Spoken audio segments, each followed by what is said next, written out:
When you're ready to create your Facebook page, here's how you do it.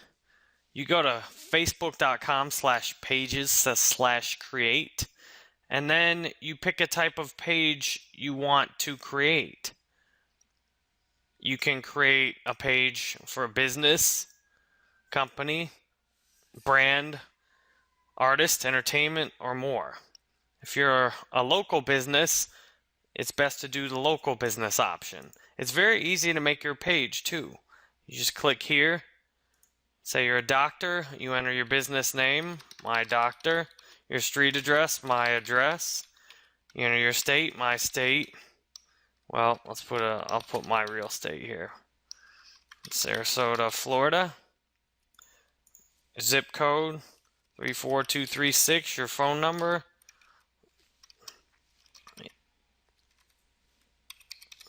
And then you have to agree to the Facebook page's terms.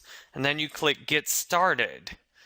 Once you click Get Started, you'll be able to go to your page and edit your page.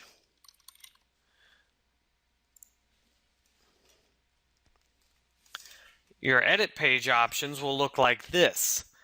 So you can click on Edit Page, you can update page info, and then you can edit all of these individual settings inside your page info. You can also edit individual settings such as post visibility, posting ability, and some of these options are pretty useful if you know what they do. So you can add or remove the ability for people to post to your page. You can add or remove the ability. And I found a great box. This is checked by default, but I unchecked this so I don't have the recent posts at the top of my page timeline anymore. You can turn notifications off, especially when you have a bigger page. You don't want to get blown up by notifications all the time. The tagging ability for photos is important because people may tag your page with all kinds of crazy things. And you can put additional options down here. Your page info is critically important, and especially the short description. The short description is what appears in the little box. I'll take you back. The short description is what appears in this little box right here. And this little box is all that most people will see when they're looking at your Facebook page timeline. So you really want to get that little box right. You can see there's not a lot of characters you have to work with. But this displays on both mobile and on the desktop in a similar manner. So you see you can click straight to my website or my YouTube this way, and that's why I have that there. That's what I want. All of these other options you can set appear in the About box. And as you continue to add more to your page, you will get things like photos and more likes, and you can put apps in. And I'll show you how to do that in additional lectures in this section. Welcome to the Facebook Pages Manager. I can show you a couple of quick shortcuts and helpful tips here that'll make sense of the Facebook Pages interface. So if you start from the Facebook logo, you can scroll down on the left, you can see my main page and my other pages. A few of them are listed up here. These are in the favorite pages. Now if I see all the pages here and I click on more, you can see I've got, a whole lot of pages that I'm an admin on. Well, how do I make sense and keep these in some order? If you see on this page is a favorite, this page is a favorite, this page is not a favorite. So if I want to bump one of my, God knows how many pages I've got, into the few pages that I can easily access, on this I just added the page to favorites and now it's right there. First step, obviously, is to make your page easy to get to. You can, of course, bookmark it, but if you have lots of your own pages you manage, it's helpful to use the favorites instead. Once you have the favorites down, this is the page interface from the admin point of view. you have the edit page options up here, update page info, edit settings, manage admin roles. If you want to add or remove people as an admin, this is a key page to use.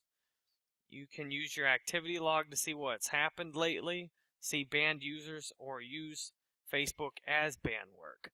Although I'm already doing that up here, but my profile you can see is Jerry. If I want to switch and be my page on Facebook, then you can see it signs out my personal page and makes me into the page itself.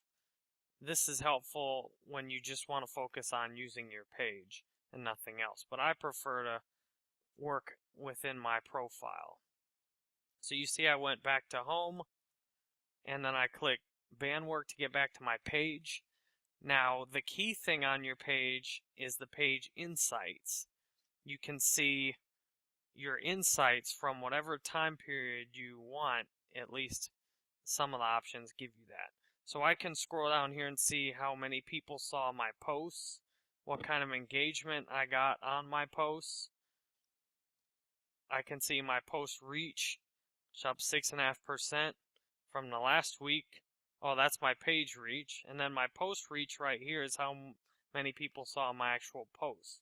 You can see your engagement and your page likes, and you can dig into more detail on any of these tabs. And here's where you can customize how far back it goes.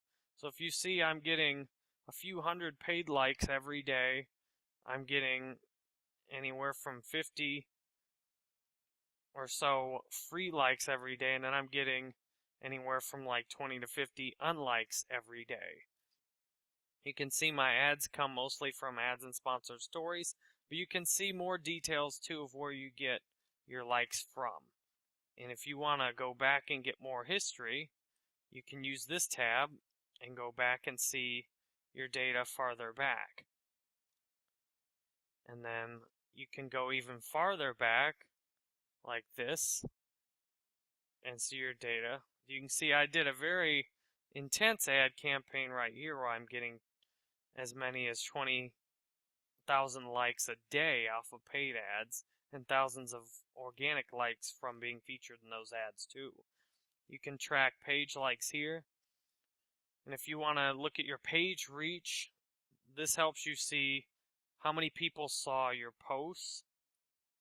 You can see how people engaged with your posts. You can see I had a lot of likes and shares on some of those days and consistent likes on these days. You can see I got some unlikes as a result of seeing my posts in the news feed also. And then you can see the result of my large ad campaign where millions of people saw my page each day to now thousands, close to 100,000 see my posts each day on a very moderate budget.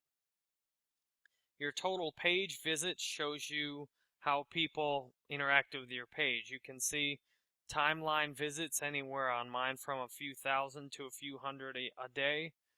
And other page activity, posts by people on page, etc.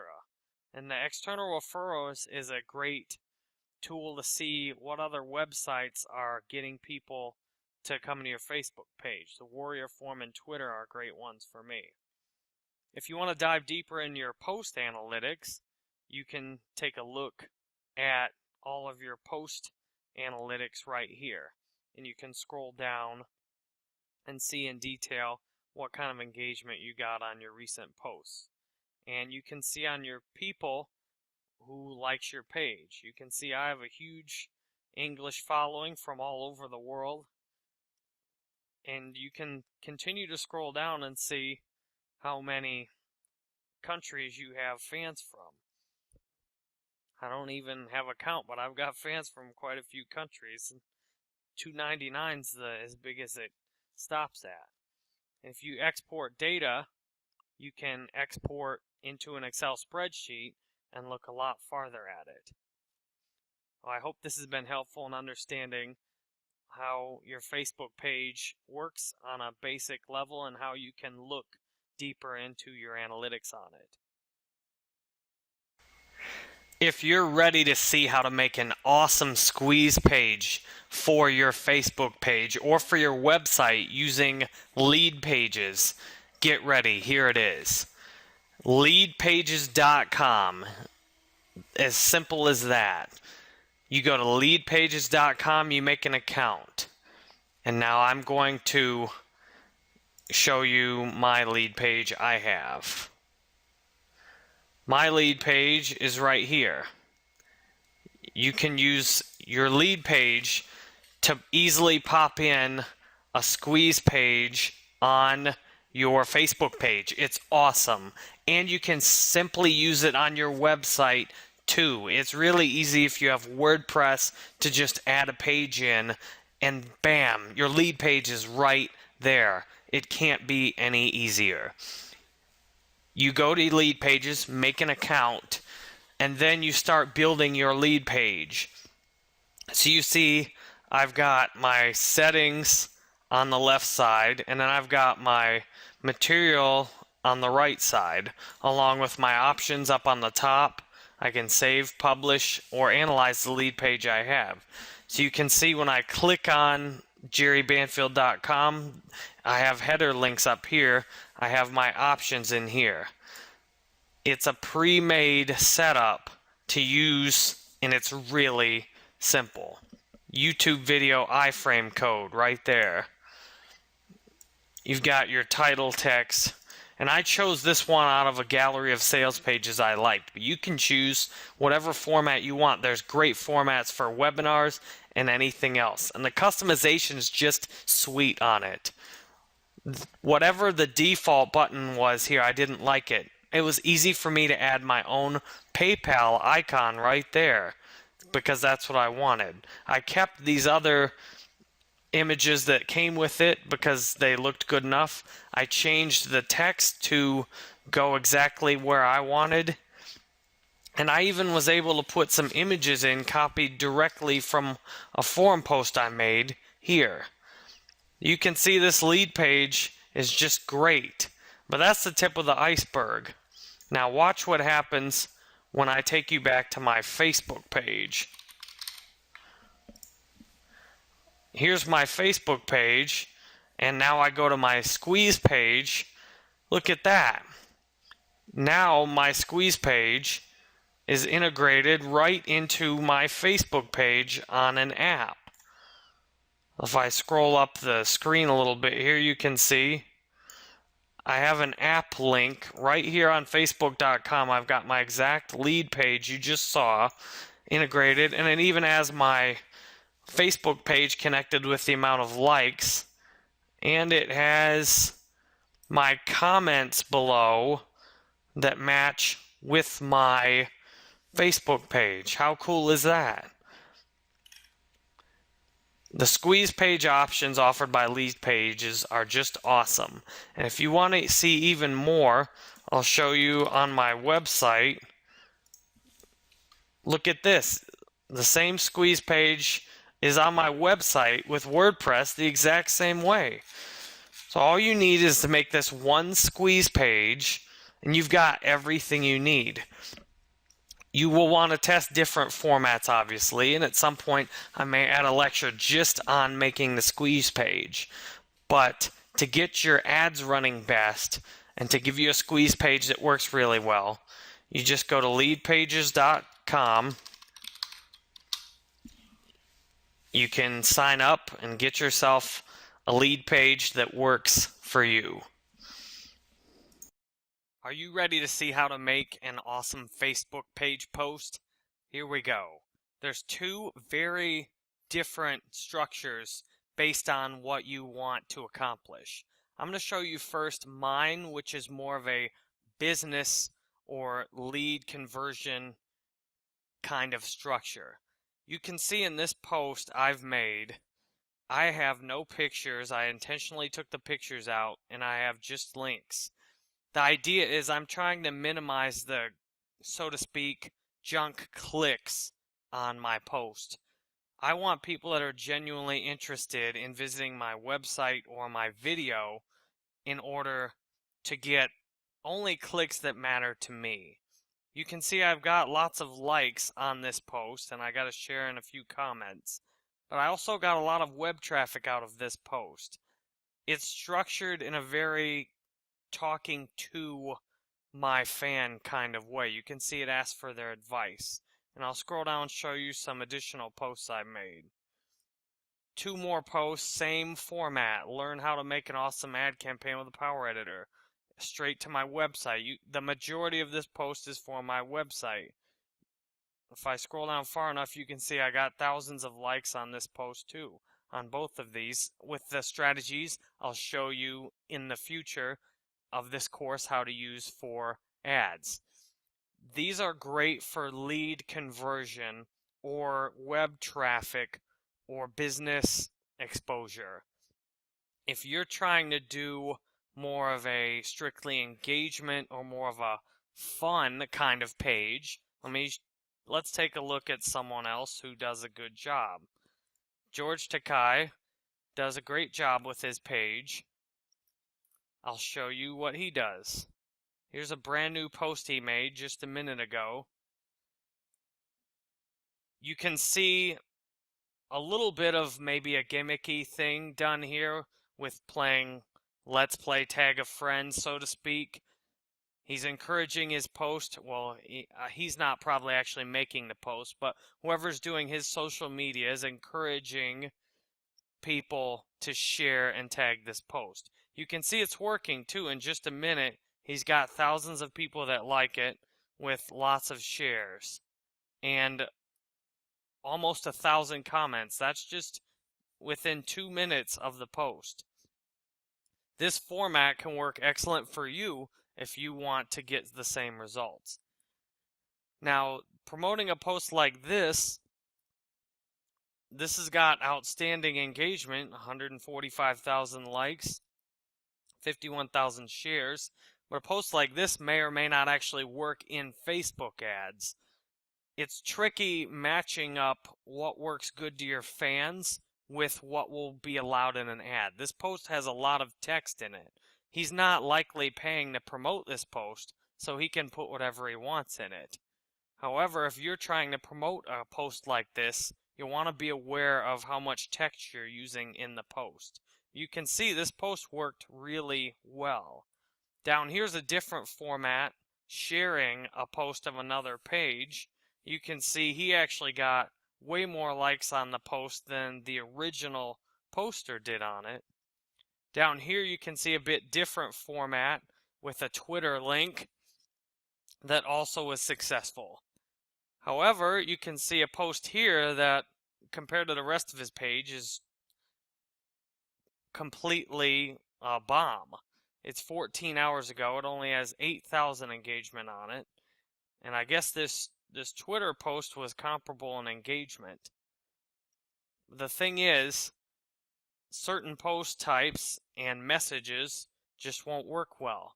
And the more often you post, the more often your same amount of fans are getting grabbed for attention. So if you see he posted these two very close succession, he probably tied up his audience mutually on both of these posts versus some of these others that are posted a little more spaced out that are getting a lot more engagement.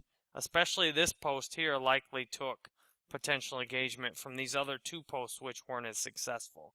Still, you can see different formats to make your posts in, and you can see a post like this, if you just wanted to get affiliate traffic, might be great for you. If you want to add apps to your Facebook page, it's really pretty easy and it can be very useful. Let's take a look at what I mean. For example, on my page, there's the YouTube app. The YouTube app is really cool if you have a YouTube channel because you can pull your huge featured video here and then all of your recent videos down there. It makes it very easy to share your YouTube channel. You can add this app by searching in YouTube. You can see the other apps I have. The photos and the videos are default and the likes are default Facebook apps. But these 2 apps are custom apps I've added. You can edit an app at any time by clicking the edit button on the app after you've clicked this little arrow to open it when you're the page admin. You can swap the positions of the app like that, or you can remove the tab from the favorites or edit the settings, link to it, or uninstall it. I guess you would want to know how to install one first, right? What you can do is add a tab if Facebook already has one. For example, I can add an events tab on my page, but I don't have any events going on right now, so I'm going to remove this app. If I want to add new apps, I can find apps for pages is what you need. And say if you're a band, you could add the band profile app, or if you play Star Wars or use Pampers or any other things like that, you can add these apps to your page. Now that's one way to add the app to your page. You obviously have to click and go through all their settings and confirmation windows. I'll save your time on not doing that right now. If you want to add apps another way, you can use some kind of third-party integration. I will show you lead pages that I went over before.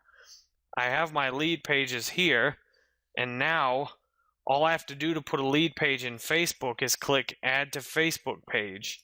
I choose a Facebook page. For this one, I'll choose a backup page I have that I don't use much. And then I click Add Page tab. And bam, here's this page tab on another one of my Facebook pages. And you can see I can edit the name on it if I want to. Custom tab name, Hire Us. And now the name changes to Hire Us. And if, say, I get sick of this app, I can just uninstall app and there it's gone. So when you want to get some apps on your page, it can add great functionality and user experience to your page, and it's really quite easy to do. Time to learn Facebook conversion tracking. It's really easy once you do all the steps for it and bring up the pages you need. So I recommend bringing all the pages you need up at once. If you're using WordPress, you want to start by bringing up whatever page you need to put the conversion code on. I brought up my thanks page for email signups, so that's where I have the code. I brought up the text editor, and this is where I pasted the code in. The help manual gives a lot of good information about the conversion tracking. It tells you where to go and how to do it. So I did that. I went to the ads manager and I set up conversion tracking. I clicked create conversion pixel, and then I got my conversion code here. I copied this conversion code back over into the head section of my website. Now when I first did this, I had to put a /head tag at the beginning of the code, and then I put another head tag at the end of the code, which ended right on the no script. So I put the head tag right here, and then the rest of what was already on my page continued there. So you can see when I go back to the text, it puts it in the head, and then I can update. And now I'll take a look at the actual page itself.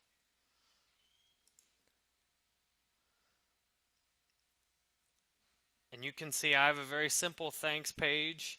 Thanks for joining my email list. But what you can't see is the Facebook conversion tracking code is in there. And now I can see the pixels active on the conversion tracking. I can see it's active, and that means in the past 24 hours, someone has looked, which was me, at the page with the conversion code on it. This means I can now create an ad and select this conversion tracking pixel and then optimize by conversions.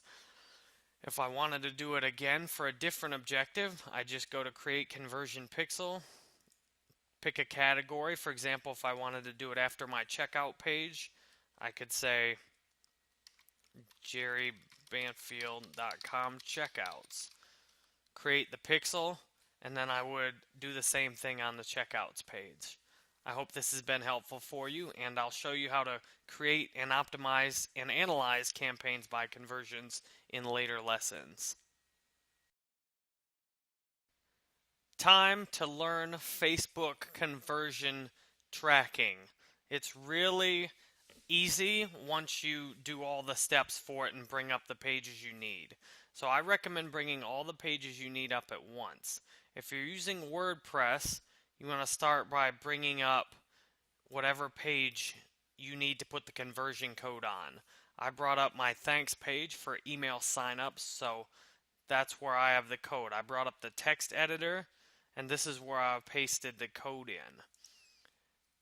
The help manual gives a lot of good information about the conversion tracking. It tells you where to go and how to do it.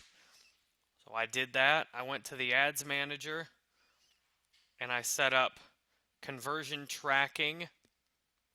I clicked create conversion pixel, and then I got my conversion code here.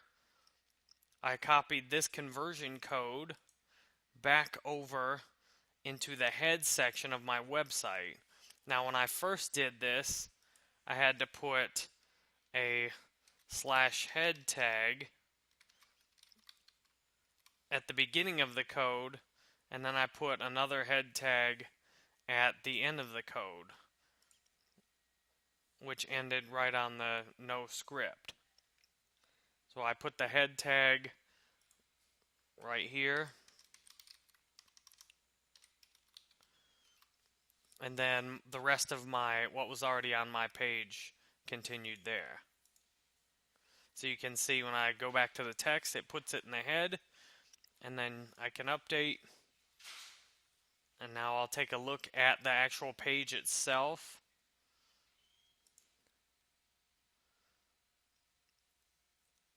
And you can see I have a very simple thanks page. Thanks for joining my email list. But what you can't see is the Facebook conversion tracking code is in there. And now I can see the pixels active on the conversion tracking. I can see it's active, and that means in the past 24 hours, someone has looked, which was me, at the page with the conversion code on it. This means I can now create an ad and select this conversion tracking pixel and then optimize by conversions. If I wanted to do it again for a different objective, I just go to create conversion pixel, pick a category. For example, if I wanted to do it after my checkout page, I could say jerrybanfield.com checkouts. Create the pixel, and then I would do the same thing on the checkouts page. I hope this has been helpful for you, and I'll show you how to create and optimize and analyze campaigns by conversions in later lessons.